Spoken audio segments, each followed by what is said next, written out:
Hello and welcome everyone, and I would also like to welcome especially my YouTube viewers because this will be the first video like this that I will be posting on my YouTube channel as well. So I want to point out for my patrons watching that I still have patron exclusive information. For example, I do signboard guides that I do not post on YouTube that will remain Patreon exclusive. If you are interested in that, check out the description below because I will point you in the right direction where you can find more stuff like that. So what do I do here? Well, maybe you've seen my legacy video already. I will do monthly updates where I analyze the meta and I will discuss the meta and how I feel that we should adapt our deck towards dealing with the meta and give you tips and tricks on how to do so. If you have any questions, by the way, about my list, or if you disagree with certain stuff, or if you have questions, feel free to put them in the reactions and I will reply to them, of course. So let's just jump straight in. Let's start with the metagame analysis. I discussed this already in my legacy video. It's still ready here, as you can see, but MTG Goldfish, for anyone who has ambitions to play competitively, is a great resource, and I recommend going towards that. I will put the description, I will put a link to it in the description below. So let's go to the modern metagame, shall we? Honestly, modern hasn't changed all that much. Pretty much all the same. Murktide. Most plays deck, you have Omnath, Burn, Hammer Time, Blue Living End, so nothing really special there. So I'm not going to spend too much time on this. If you've been playing Modern for a long time, you probably know these decks already. So pretty fixed if you ask me currently, but we will go over them and see what matchups are good and are bad, and why I've changed my sideboard to deal with them specifically. So a couple of bad matchups are, well, in general, as always is the case with Infect, any matchup or any deck that plays a huge amount of removal spells is difficult for us to deal with. For example, Murktide Region, Death Shadow, Rakdos Midrange, all these things are just a pain in the arse. But especially the elementals, the Furies, the Solitudes have made it quite difficult to play Infect, and I think that's the main reason why, in my opinion, there's only one build that you can actually play right now, which is Black-Green. I will make a separate video in the future where I discuss the flavors of Infect, if I can call it like that. You have Blue-Green, you have Black-Green, and you have Sultai, which is Bug. But I believe that Black-Green is the best one, and that's mainly because of consistency issues. But I will have a separate video on that in the future. So let's go over my Black-Green build and why I think that you should be playing this. I've gone back to, in the main board, these are just the best pump spells that you should be playing. I like Snakeskin Veils over Blossoming Defense because the counter sticks around. Great against stuff like, for example, Renin 6. You can play Blossoming Defense if you really want to.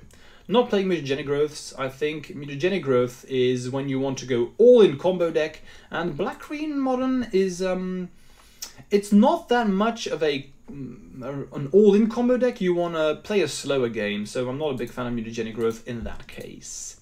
The main reason to play Black-Green Infect and not Blue-Green is this card, Phyrexian Crusader, because it has protection from red and white, which means Fury and Solitude don't hit it. That is just, it's so good. Honestly, if this card didn't exist, Infect would no longer be a deck in Modern, I believe.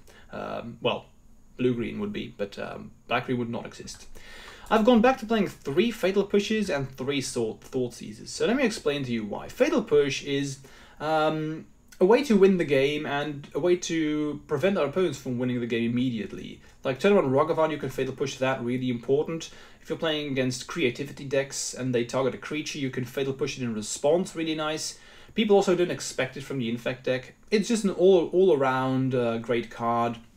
What also very often happens against us is that people leave behind one blocker, and if you just know that they will do that, at the end of the turn you can Fatal Push it, and then you can just kill them because they no longer have any blockers. Happens all the time. Thoughtseize is pretty straightforward, I believe. You get to see the hand, great information, you get to pick the best card from it, just all around great stuff. So I would also always recommend playing the Thoughtseizes. If you didn't want to cut Fatal Push, sure, I wouldn't be a recommendation right now, but you can. Gem Razor is interesting because I wouldn't play this ever in Blue-Green, and that's because Mutate says non-human. In our deck, we play 0 humans, so we can just mutate everything, which is really nice.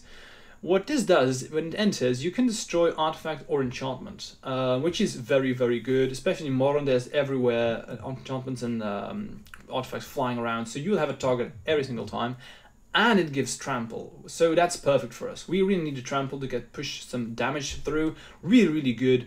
I love this card.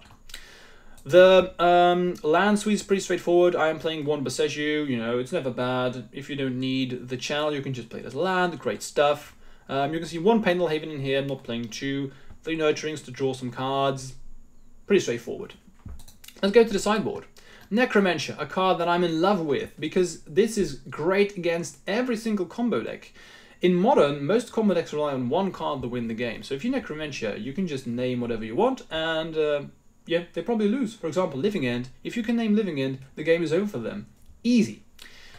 Force of Vigor, all around great stuff. Destroy some artifacts, enchantments for pretty much free mana. Excellent, good stuff. You should always play 3 or 4. Endurance is another card that I'm in love with. Alternative Win Condition. It's just so good in so many matchups, honestly. What a lot of decks try to do against us is they want to bring in a ton of removal and just get rid of our infect creatures and prevent us from winning the game like that. For example, against Murktide, this card does everything. It trims down the graveyards, they have difficulty removing this. Just all around great card, but it's also good against combo decks. For example, Living End, if they go off and you Endurance, nice, you've just won the game. So I would always play 4, literally every single time. Do not go outside the house if you have less than 4 Endurances. That would be my recommendation, if you can afford them, because they be expensive. Now, what I've been doing recently is I've been going towards a more of a transformational sideboard where against removal heavy decks, you just board out counter magic and you bring in more Endurances, more Kitchen Finks at least. Kitchen Fink is a card that has been played in and out of Modern Infect. And the reason why I love again is that so many people just rely on 1-for-1 trading and then finishing the game quickly. Now, trading with Kitchen Finks is not ideal because it has persist, so you gain life in the process as well. I've won so many cards with the combination of Kitchen Finks and Endurances, because people just don't expect this to happen.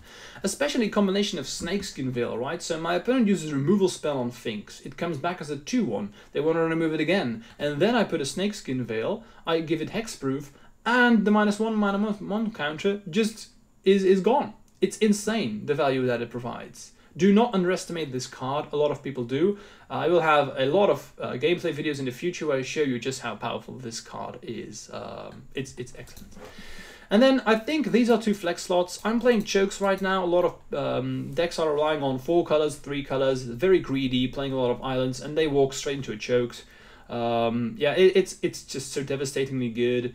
I've won games where I go turn 1 Ignoble, they play an island and play a cantrip, and I just turn 2 choke, and well, game over. It's really, really strong. But you could play something like Veil of Summer in here if you really want to. That's perfectly fine. I think the 2 chokes are the slots that I think there's the most wiggle room in there, if that makes any sense. Alright, that was it for my Modern Metagame analysis. If you have enjoyed this, don't forget to smash that subscribe button. I do these updates monthly from now on. If you have questions for me, keep them, or definitely respond them in the comments. I will try and read them and reply to them. And I will be making new videos every, well, probably the more the Legacy Masters series coming to an end, the more I will make new content. So if you have any suggestions for me about what you want to see, feel free to let me know, and I will definitely take a look and see if I can make that happen. Thank you all for watching, and I hope to see you soon. Bye!